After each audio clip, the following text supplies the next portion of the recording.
She had everything at hand: a vision board, daily affirmations, carefully chosen crystals, pages and pages of journaling. And yet, in the silence of the night, the question pressed in her chest like a knot: why isn't it working?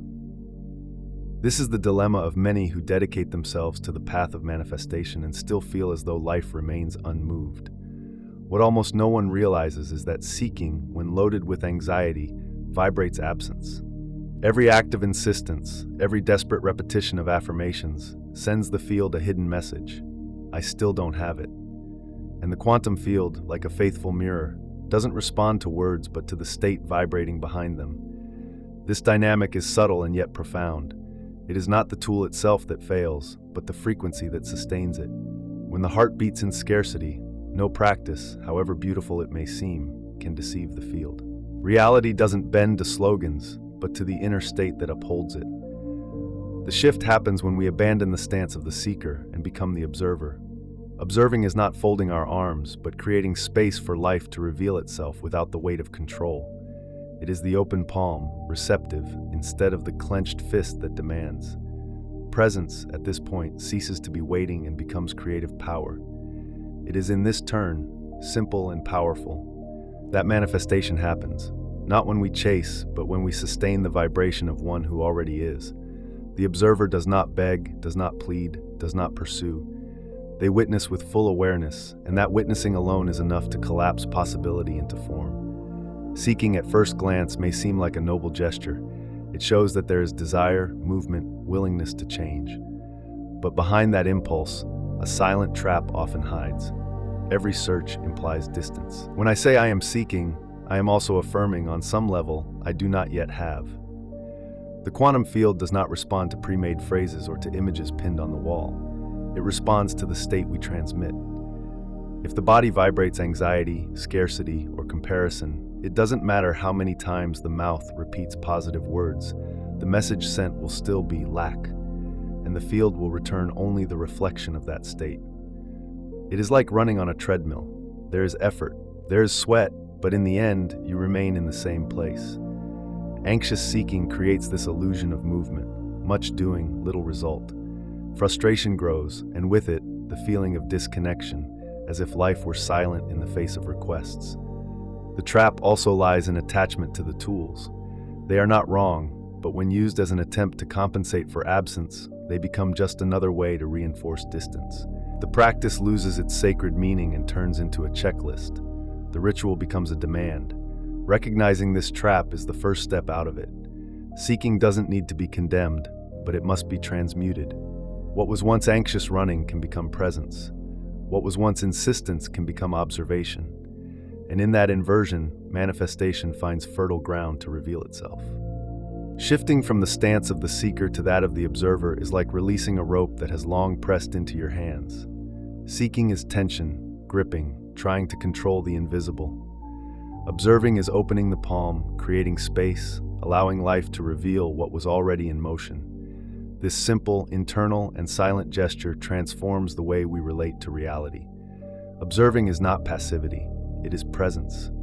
It is witnessing without carrying the weight of attachment. When you watch a sunset, you don't try to speed it up or control it.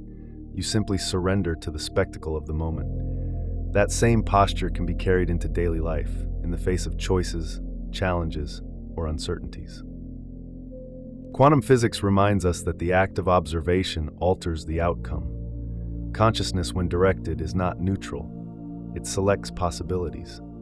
To be present, without hurry or demand, is to occupy the sacred space of one who knows that the simple act of looking is already creation. This posture also frees us from the exhaustion of incessant seeking. The observer doesn't need to prove anything, doesn't need to demand proof from the universe. They know that attention sustained in gratitude, trust, and wholeness is already enough to shape the field around them. The clenched fist that asks dissolves into the open palm that receives. Being an observer is ultimately an act of deep trust. It is assuming that we don't need to chase after what is already available. It is accepting that when the inner state aligns, the external reality has no choice but to reflect that coherence. It is at this point that seeking dissolves and silent creation begins. Observing may seem like a simple, almost harmless gesture, but it carries immense power. Quantum physics teaches us that the act of observing is not just registering what already exists, it is choosing, among infinite possibilities, which one becomes reality. Consciousness is not a distant spectator. It actively participates in creation. This means that the quality of our attention defines what collapses into form. If we look at life from a place of lack, we reinforce timelines where absence keeps repeating itself. But if we sustain our gaze on wholeness, even in the midst of what appears incomplete, we create space for new possibilities to bloom. It is like tending to a garden. If you fix your eyes only on the weeds, the experience will be one of scarcity and neglect. But when your attention turns to the flower that is blooming, the field of perception expands into beauty and gratitude. The weeds still exist, but they no longer dominate the landscape. Observation, in this sense, does not describe reality, it shapes it. The way we feel, think, and look at situations determines whether we remain stuck in what is lacking or open ourselves to what is already available. The gaze is a filter, a brush, a code that communicates with the unseen. Thus, to understand the effect of observation is to understand that external reality is not merely a reflection of facts, but a response to the inner state. Every time you shift the quality of your gaze, you alter the field of possibilities that can manifest before you. Crystals, affirmations, vision boards, guided meditations, all of these tools can be valuable.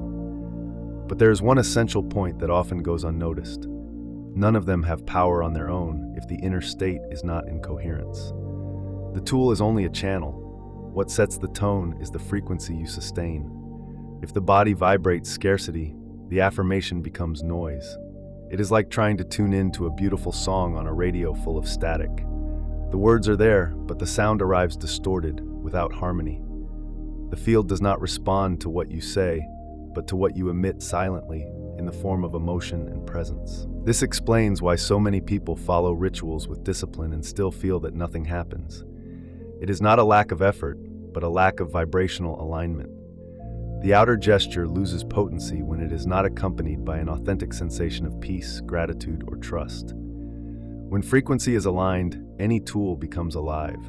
A single conscious breath can be more powerful than pages of affirmations repeated without emotion. A simple gesture of gratitude can open more space in the field than hours of practice done only out of obligation. That is why understanding that frequency is greater than the tool frees us from the weight of accumulating techniques. What transforms is not the ritual itself, but the state you sustain while practicing it. And when mind, emotion, and body vibrate together, the smallest gesture can become a key of creation. Most people approach manifestation as a checklist, doing visualizations, writing affirmations, repeating rituals. This mentality maintains the cycle of doing to have, as if achievement depended only on the sum of efforts. But this path often reinforces the feeling of distance, because the action is born from "I do not yet have." The shift happens when the focus moves from doing to being. It is not about repeating phrases until you believe, but about regulating the nervous system, the heart, and the mind to vibrate as if it were already reality. The field does not respond to isolated mental effort, but to the integrated state of the whole body. Neuroscience shows that coherent emotional states reprogram the brain far more effectively than scattered thoughts. When the heart beats in gratitude and presence, the entire body sends the field a clear message: it already is. And in that instant, reality begins to reorganize around that vibrational signature. This transition from doing to being does not require perfection, but consistency. Small moments of conscious breathing, of true presence, are enough to remind the body of the sensation of wholeness. Little by little, it already is, ceases to be imagination and becomes lived experience. Thus, manifesting is not about building futures through effort, but about embodying states in the present. What we seek does not come as a reward after a long process. It reveals itself when we become the frequency of what we desire. Being precedes seeing. The human brain was designed to protect, not to create abundance. In uncertain situations, it automatically activates survival mode, keeping attention fixed on risks and threats. This state of constant vigilance, though useful in ancient times, today traps many in a cycle of anxiety and repetition. When the body vibrates fear or lack, the nervous system remains on alert. The heart races, the breath shortens, the muscles prepare to react.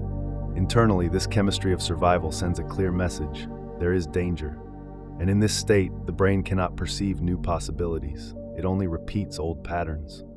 This is the root of the feeling of stagnation. Even when using spiritual tools, the person continues to filter reality through the lens of scarcity. What they seek cannot flourish because the field receives an ambiguous signal. It is like trying to tune into two radio stations at the same time. Static takes over. The good news is that this loop can be broken. When we offer the body experiences of felt safety, through deep breathing, heart coherence, or moments of silence, the nervous system exits threat mode and returns to balance. In this state, the brain once again accesses creativity, intuition, and new solutions. Neuroscience confirms what spirituality always intuited: to manifest, it is not enough to wish. We must teach the body that it is already safe to feel wholeness now. This training not only calms the mind but opens the field so that the new can, in fact, become reality. Manifestation is not about isolated willpower. It is about coherence. When mind, emotion, and body send different messages, the field receives a confusing, fragmented signal, difficult to decode. But when these three centers align, a clear magnetism is born, an unmistakable vibrational signature. The mind may repeat affirmations, but if the heart beats with fear and the body vibrates with anxiety, the message is not one of abundance, but of lack. On the other hand, when the emotion of gratitude meets a thought of trust and the body relaxes in presence, the transmission becomes clean and powerful. Research on heart coherence shows that, in this state, brain and heart waves synchronize, amplifying mental clarity, intuition, and the feeling of connection. The field does not respond to what we try to force, but to what is already vibrating in an integrated way within us. This coherence is not achieved through haste, but through the gentle training of reconnecting with the body. A conscious pause, a deep breath, a moment of silence. These alone can align the three levels and clear the signal. It is in these simple moments that the magnetism of manifestation gains real strength. A clean signal is like a well-tuned musical note. It doesn't need to be loud to resonate, it only needs harmony. In the same way, when you vibrate in coherence, reality responds effortlessly. The field understands the clarity and organizes life around it. Living as if it were already true does not mean pretending, but embodying a state. It is feeling in both body and mind peace, gratitude, and trust as present realities, not as future dreams. This practice transforms one day into now and sends the field a clear signal of coherence. Many times we think manifestation comes from waiting for external proof to then believe, but the practice of the already inverts this logic. First you feel, then the field responds. It is not illusion, but vibrational imprint. You teach the body the sensation of the desired future until it becomes a present memory. Neuroscience shows that the brain does not distinguish between something vividly imagined and something actually lived. By practicing states of gratitude, trust, or wholeness, you literally record new neural connections, reprogramming your perception and creating space for new realities to emerge. This practice does not require elaborate rituals. It can be cultivated in small moments, savoring a coffee with presence, silently giving thanks for something simple, breathing deeply and feeling safe in the moment. The secret is not quantity, but quality of feeling. With time, the already stops being an exercise and becomes identity. You no longer need to seek signs to believe. You radiate certainty. And when this state is sustained, reality around you begins to reorganize as a natural reflection of your vibration. Much of our energy is lost in automatic reactions. A hurtful word, an unexpected problem, a memory that triggers anxiety. Each reaction is like pouring fuel into the old script we no longer wish to repeat. To react is to remain stuck in the past. To respond from presence is to open space for the new. When we become attentive observers, we notice that external reality often tests our coherence. Not to punish us, but to confirm if we are ready to sustain the inner state in the face of the unexpected. If we react, we feed the old frequency. If we remain centered, we reaffirm the new timeline. This non-reactivity does not mean indifference. It is, in truth, an act of conscious creation. Instead of letting the emotion drag us, we breathe, we feel, and we choose the response. That pause is where the magic happens. The old loses power, and the new establishes itself as a real option. Neuroscience shows that when we interrupt automatic patterns, we open space for neuroplasticity. Each time we resist the impulse to react, we create new connections and strengthen the identity we wish to embody. The body learns that it no longer needs to repeat the same cycles. Thus, non-reactivity is not passivity, but power. It is the silent gesture that stabilizes vibration and sustains the reality we want to live. It is in this space of presence that manifestation finds its solid ground to flourish. There comes a point when the search dissolves because consciousness understands there is nothing to chase. At that moment, the energy shifts. Instead of vibrating as someone begging for proof from the universe, you begin to radiate certainty. From seeker, you become reference. The one who once begged for signs now becomes the sign. Your posture, your calm, your coherence begin to radiate a frequency the field recognizes and organizes. Synchronicities continue to happen, but they no longer arrive as crutches. They come as confirmations, as celebrations of the state already alive within you. At this point, manifestation ceases to be effort and becomes natural expression. You don't force, don't control, don't measure results day by day. Life responds like an echo because your vibration is no longer one of lack but of wholeness. This transition also changes how you relate to others.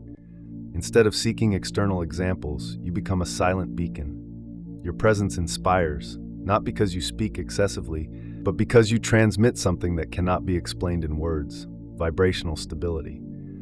From seeker to reference, the journey completes itself. What was once anxious chasing transforms into a stable center of creation, and it is from this place of silent certainty that life reveals its deepest power. The more you chase, the more you reinforce the idea of separation. Each anxious attempt to reach the future sends the field the hidden message, "I am not yet." And as long as this vibration persists, reality will only return the reflection of lack. When you become the observer, the dynamic reverses. There is no more chasing, there is presence, and presence does not beg, does not plead, does not implore. It witnesses with clarity, and that witnessing alone is enough to collapse the timeline where what you desire is already true. This is the silent power of consciousness, the state of being that precedes all doing. The seeker exhausts themselves in endless races, but the observer harvests the fruits of being. Reality does not bend to effort, but to the coherence of the state sustained. The hidden flaw of seeking dissolves when you realize there was never distance. The field does not wait for your effort. It responds to your vibrational seal, and that seal can be imprinted now, in the present moment, with the simplicity of an aligned heart. So, leave your seal in the field. I choose to observe from wholeness. This choice is not just a phrase, but a quantum signature, a commitment to full awareness. And from that point on, the pursuit ceases. The power is already yours.